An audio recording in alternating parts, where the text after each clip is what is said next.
Chief justice काजी फाइज ईसा की ज़ेर सदारत जुडिशल कमीशन के इजलास ने जस्टिस रिटायर्ड मजहर आलम मियां खेल और जस्टिस रिटायर्ड तारिक मसूद की बतौर एडहॉक जज तैनाती की मंजूरी दे दी है। इजलास में जस्टिस मुनीब अख्तर ने दोनों साबिक जजेस की एडहॉक जजेस तैनाती की मुखालफत की है। मजीद जानते इस्लामाबाद में नुमाइंदा समा सुहेल रशीद से। सुहेल, कहिएगा एडहॉक तकरीरी के लिए कितने नाम थे, किस किस की मंजूरी हुई और किस नाम की किस किस जज ने मुखालफत की?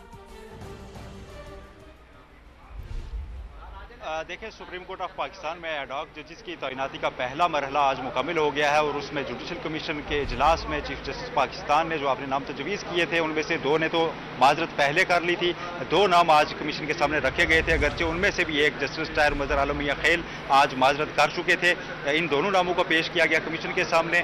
और कमीशन के इजलास की जो अंदरूनी कहानी हमारे ज़राए ने हमें बताई है उसके मुताबिक किसी एक भी मेंबर ने किसी जज की जो इनके नाम सामने आए थे उनकी साख पर या उनकी ज़ात पर कोई सवाल नहीं उठाया। सिर्फ जस्टिस मुनीब अख्तर एक वो मेंशन के जिन्होंने अपने असूल के तौर पर यह मौक़िफ़ सामने रखा कि सुप्रीम कोर्ट में इस वक्त एडहॉक जजेस को नहीं लाया जाना चाहिए, जबकि बाकी 8 मेंबरान ने कहा कि एडहॉक जजेस ज़रूरी हैं। हाँ, उसमें फिर एक अलग तकसीम ये ज़रूर आई जब जस्टिस रिटायर्ड मजहर आलम मियां खेल का नाम सामने आया तो उस पर जस्टिस मंसूर अली शाह और जस्टिस याहिया अफरीदी ये दो मेंबरान भी थे जिन्होंने कहा कि ये चूंकि माजरत कर चुके हैं इनके नाम पर गौर नहीं होना चाहिए। लेकिन बाकी 6 मेंबरान ने कहा कि पहले उन्होंने रजामंदी चूंकि जाहिर की थी इसलिए एक बार दोबारा पूछ लेना चाहिए और उनके नाम की फिलहाल मंजूरी दे दी जाती है, क्योंकि आइन के आर्टिकल 182 के मुताबिक यूं भी कमीशन की मुशावरत और सदर मुमलकत की मंजूरी के बाद ही चीफ जस्टिस पाकिस्तान रिटायर्ड जजेस को एडहॉक जज के